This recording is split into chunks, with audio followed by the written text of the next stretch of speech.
property of all, but as the property of a few exceptional persons. If labor is taxed by authority, and the tax is spent by a few on what they think fit, if strikes on the part of the laborers are repressed, while on the part of capitalists they are encouraged, if certain persons appropriate the right of choosing the form of education, religious and secular, of children, and certain persons monopolize the right of making the laws all must obey, and so dispose of the lives and properties of other people, all this is not done because the people wish it and because it is what is natural and right, but because the government and ruling class wish this to be so for their own benefit, and insist on its being so, even by physical violence. Everyone, if he does not recognize this now, will know that it is so at the first attempt at insubordination, or at a revolution of the existing order. Armies, then, are needed by governments and by the ruling classes above all to support the present order, which, far from being the result of people's needs, is often in direct antagonism to them, and is only beneficial to the government and ruling classes. To keep their subjects in oppression and to be able to enjoy the fruits of their labor, the government must have armed forces. But there is not only one government. There are other governments, exploiting their subjects by violence in the same way, and are always ready to pounce down on any other government and carry off the fruits of the toil of its enslaved subjects. And so every government needs an army also to protect its booty from its neighbor brigands. Every government is thus involuntarily reduced to the necessity of emulating one another in the increase of their armies. This increase is contagious, as Montesquieu pointed out 150 years ago. Every increase in the army of one state, with the aim of self-defense against its subjects, becomes a source of danger for neighboring states, and calls for a similar increase in their armies. The armed forces have reached their present number of millions not only through the menace of danger from neighboring states, but principally through the necessity of subduing every effort at revolt on the part of the subjects. Both causes, mutually dependent, contribute to the same result at once. Troops are required against internal forces and also to keep up a position with other states. One is the result of the other. The despotism of a government always increases with the strength of the army and its external successes, and the aggressiveness of a government increases with its internal despotism. The rivalry of the European states in constantly increasing their forces has reduced them to the necessity of having recourse to universal military service, since by that means the greatest possible number of soldiers is obtained at the least possible expense. Germany hit first on this device, and directly one state adopted it the others were obliged to do the same. And by this means all citizens are under arms to support the iniquities practiced upon them. All citizens have become their own oppressors. Universal military service was an inevitable logical necessity, to which we were bound to come. But it is also the last expression of the inconsistency inherent in the social conception of life, when violence is needed to maintain it. This inconsistency has become obvious in universal military service. In fact, the whole significance of the social conception of life consists in man's recognition of the barbarity of strife between individuals, and the transitoriness of personal life itself, and the transference of the aim of life to groups of persons. But with universal military service, it comes to pass that men, after making every sacrifice to get rid of the cruelty of strife and the insecurity of existence, are called upon to face all the perils they had meant to avoid. And in addition to the state, for whose sake individuals renounce their personal advantages, is exposed again to the same risks of insecurity and lack of permanence as the individual himself was in previous times. Governments were to give men freedom from the cruelty of personal strife and security and the permanence of the state order of existence. But instead of doing that, they exposed the individuals to the same necessity of strife, substituting strife with individuals of other states for strife with neighbors. And the danger of destruction for the individual, and the state too, they just leave as it was.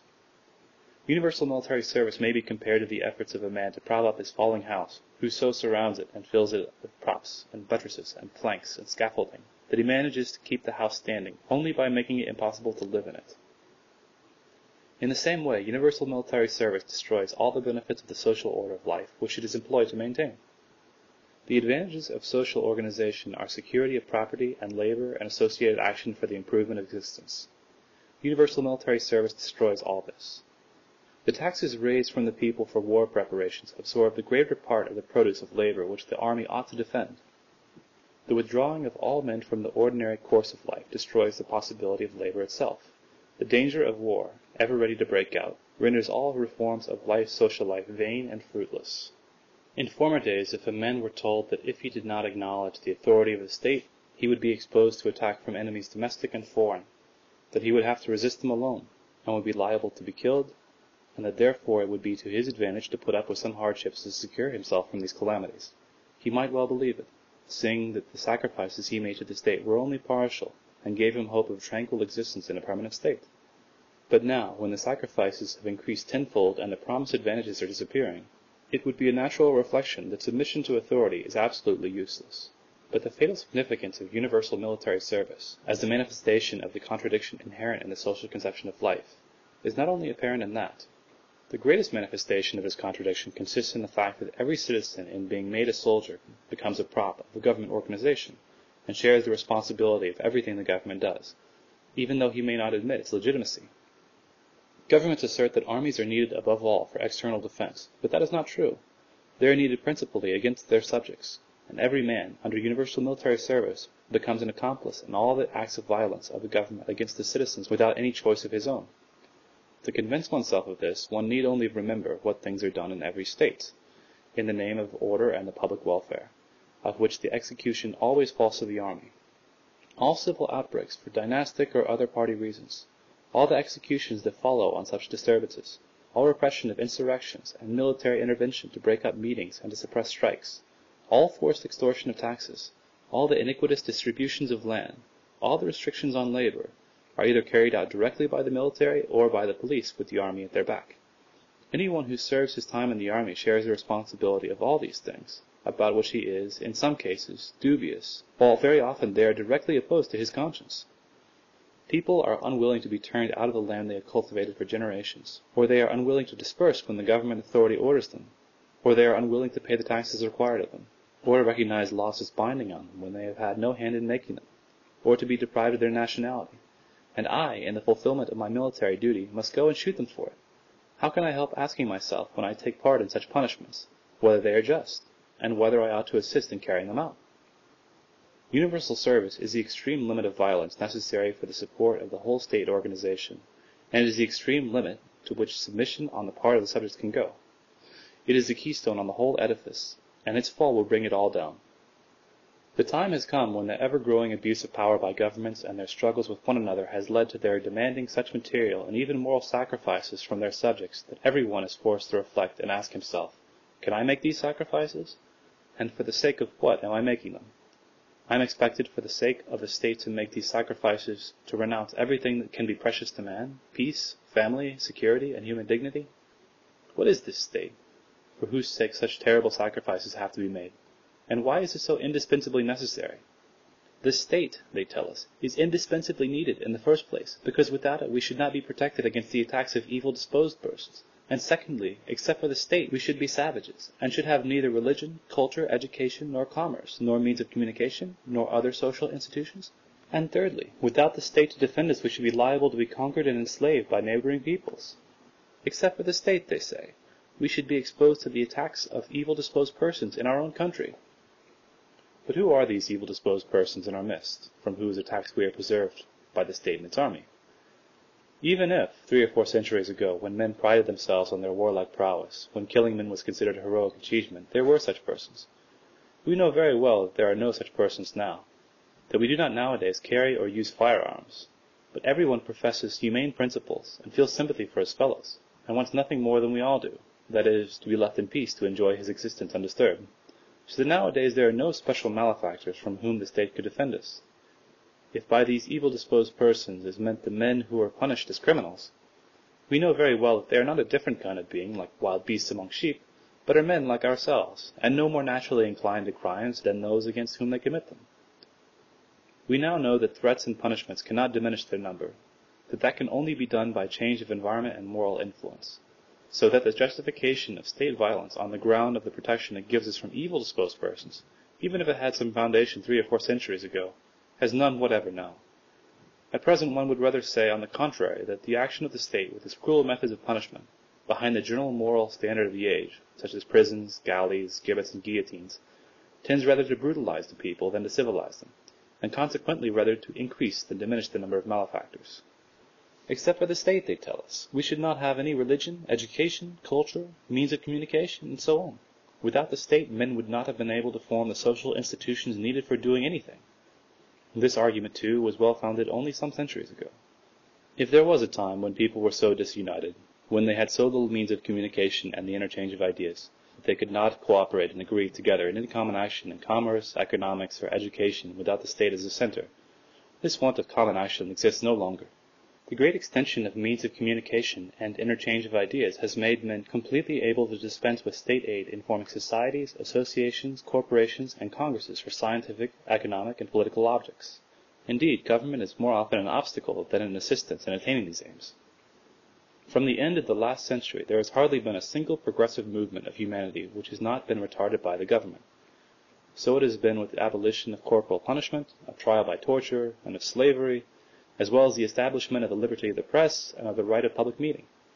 In our day, governments not only fail to encourage, but directly hinder every movement by which people try to work out new forms of life for themselves. Every attempt at the solution of problems of labor, land, politics, and religion meets with direct opposition on the part of government. Without governments, nations would be enslaved by their neighbors. It is scarcely necessary to refute this last argument. It carries its reputation on the face of it. The government, they tell us, with its army, is necessary to defend us from neighboring states who might enslave us. But we know this is what all governments say of one another. And yet we know that all the European nations profess the same principles of liberty and fraternity, and therefore stand in no need of protection against one another. And if defense against barbarous nations is meant, 1,000th part of the troops now under arms would be amply sufficient for that purpose. We see that it is really the very opposite of what we have been told. The power of the state, far from being a security against the attacks of our neighbors, exposes us, on the contrary, to much greater danger of such attacks. So that every man who is led, through his compulsory service in the army, to reflect on the value of the state for whose sake he is expected to be ready to sacrifice his peace, security, and life, cannot fail to perceive that there is no kind of justification in modern times for such a sacrifice. And it is not only from the theoretical standpoint that every man must see that the sacrifices demanded by the state have no justification. Even looking at it practically, weighing, that is to say, all the burdens laid on him by the state, no man can fail to see that for him personally to comply with the state demands and serve in the army would, in the majority of cases, be more disadvantageous than to refuse to do so. If the majority of men choose to submit rather than to refuse, it is not the result of sober balancing of advantages and disadvantages, but because they are induced by a kind of hypnotizing process practiced upon them. In submitting, they simply yield to the suggestions given them as orders, without thought or effort of will. To resist would need independent thought and effort, of which every man is not capable.